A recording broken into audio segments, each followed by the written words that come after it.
یہ شہر یروشلم کا کوئی ویران اور خاموش علاقہ تھا جہاں ہزاروں مردوں کی ہڈیاں دو پہاڑوں کے درمیان بکھری ہوئی تھیں۔ ایک بزرگ پہاڑ کے ایک اونچی چوٹی پر کھڑے تھے اور اللہ کے بارگاہ میں ہاتھ اٹھائے دعا میں مصروف تھے۔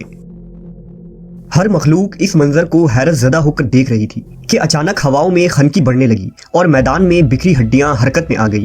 ان بوسیدہ ہڈیوں میں گویا جان آ گئی اور وہ آپس میں جڑنے لگے۔ موت کی یہ خوفناک وادی میں ایسا کیا ہوا جو قوم بنی اسرائیل کے لیے عبرت کی نشان بن گئی؟ وہ بزرگ کون تھے جن کی دعا سے یہ معجزہ پیش آیا؟ آج ہم اس ویڈیو میں حضرت حزقیل علیہ السلام اور موت کی وادی کے اس قرآنی واقعے کو تفصیل سے جانیں گے۔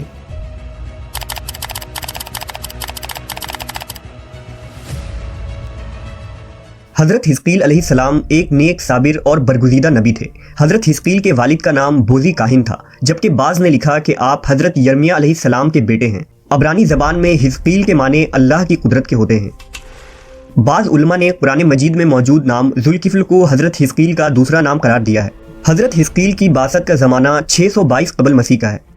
روایتوں سے پتہ چلتا ہے کہ آپ علیہ السلام ابھی بچے تھے کہ والد کا انتقال ہو گیا۔ جب آپ کی بعثت کا زمانہ قریب آیا تو والدہ بہت ضعیف اور بوڑھی ہو چکی تھی، اس لیے بنی اسرائیل کے لوگ آپ کو ابن العجوز یعنی بڑھیا کا بیٹا کہہ کر پکارتے تھے۔ حضرت حزقیل حضرت موسیٰ علیہ السلام کے تیسرے خلیفہ تھے جو منصب نبوت پر سرفراز کیے گئے تھے۔ حضرت موسیٰ کی وفات کے بعد آپ کے خلیفہ اول حضرت یوشع بن نون ہوئے۔ ان کے بعد حضرت کالب بن یوحنا نے بنی اسرائیل کی امامت کی اور پھر ان کے بعد حضرت حزقیل علیہ السلام حضرت موسیٰ کے جانشین اور نبی ہوئے۔ دراصل حضرت موسیٰ علیہ السلام سے حضرت عیسیٰ علیہ السلام تک کے اس طویل عرصے میں اللہ نے بنی اسرائیل میں بہت سارے پیغمبروں کو مبعوث فرمایا جن کی درست تعداد کا علم صرف اللہ عز و جل کو ہے۔ ان میں سے چند پیغمبروں کا تذکرہ قرآن مجید میں ہے، بعض کا تفصیل سے تو کچھ کا مختصر ذکر ہوا ہے۔ لہٰذا حضرت یوشع اور حضرت حزقیل علیہ السلام کا نام قرآن مجید میں موجود نہیں ہے، البتہ بعض واقعات کے ضمن میں ان نبیوں کا ذکر احادیث اور اقوال میں ملتے ہیں۔ حضرت حزقیل نبوت کے عہدے پر فائز ہوئے تو بنی اسرائیل میں سرکشی اور نافرمانی عام تھی۔ جھوٹ، منافقت، رشوت خوری، حسد، کینہ معاشرے میں سرایت کر چکی تھی۔ لوگ بے حیائی اور بدکاری پر فخر کیا کرتے تھے، ظلم و جبر کر کے خوش ہوتے تھے۔ باپ دادا کے رسم و رواج مذہب بن چکی تھی۔ قوم اتنے فرقوں میں بڑھ گئی تھی کہ ان کا شمار ممکن نہ رہا تھا۔ اس بدترین معاشرے میں حضرت حزقیل علیہ السلام نے توحید کا پرچم بلند کیا۔ آپ نے اپنے قوم کے لوگوں کو سچائی اور راست بازی کی تعلیم دی اور لوگوں کو صراط المستقیم پر چلنے کی ہدایت کی، لیکن ان وعظ و نصیحت کا اور تبلیغ کا ان لوگوں پر مطلق اثر نہ ہوا اور وہ اپنی روش پر قائم رہے۔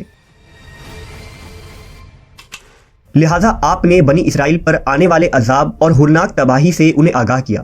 بائبل میں آپ سے منسوب صحیفہ حزقیل موجود ہے جو بائبل کی آخری کتاب ہے۔ صحیفہ حزقیل میں آپ کی پیشن گوئی تفصیل سے موجود ہے۔ سن 550 قبل مسیح میں بابل کے بادشاہ بخت نصر نے بیت المقدس پر حملہ کر دیا، لہٰذا یہودی خوفزدہ ہو کر قلعہ بند ہو گئے۔ حضرت حزقیل علیہ السلام کا خیال تھا کہ بنی اسرائیل کی تباہی ان کے لیے بطور سزا اور سبق ہے جو خدا کی طرف سے دی گئی ہے۔ آپ نے توبہ پر زور دیتے ہوئے اپنے قوم کے لوگوں سے کہا، سو توبہ کرو اور اپنی ساری بدکاریوں سے باز آ جاؤ۔ سارے برے کام جنہیں کر کے تم گنہگار ہوتے ہو خود سے جدا کر کے پھینک دو اور اپنے لیے ایک نیا دل اور نئی روح پیدا کرو۔ مہینوں تک یہ محاصرہ جاری رہا۔ آخر کار مجبور ہو کر ایک رات لوگ شہر سے نکل کر بھاگ گئے۔ بخت نصر کی فوجوں نے ان کا تعاقب کر کے ان کو قتل کر دیا۔ پورا یروشلم خاک و خون سے لت پت ہو گیا۔ اسی دوران ایک ایسا واقعہ پیش آیا جس سے بنی اسرائیل حیرت زدہ رہ گئے اور یہ واقعہ نشان عبرت بن گیا۔ واقعہ دراصل یوں ہے کہ حضرت حزقیل علیہ السلام نے بنی اسرائیل کے بچے ہوئے لوگوں سے کہا کہ تم سب تیار ہو جاؤ، ہم مشرکین سے جنگ کرنے جائیں گے تاکہ اللہ کے نام کو بلند کیا جا سکے۔ بنی اسرائیل نے جب جنگ اور جہاد کی بات سنی تو اپنی جانوں کے خوف سے بھاگ کھڑے ہوئے اور آبادی سے دور ایک وادی میں جا کر قیام پذیر ہو گئے اور دو پہاڑوں کے گھاٹیوں کے درمیان رہنے لگے۔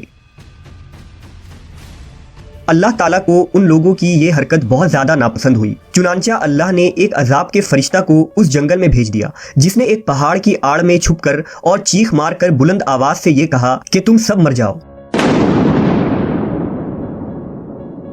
اس بھیانک چیخ کو سن کر سب کے سب لوگ وہیں مر گئے، جن کی تعداد 70,000 تھی۔ ان مردوں کی تعداد اس قدر زیادہ تھی کہ لوگ ان کے کفن و دفن کا کوئی انتظام نہ کر سکے اور ان مردوں کی لاشیں کھلے میدان میں بے گور و کفن یوں ہی پڑی رہ گئیں۔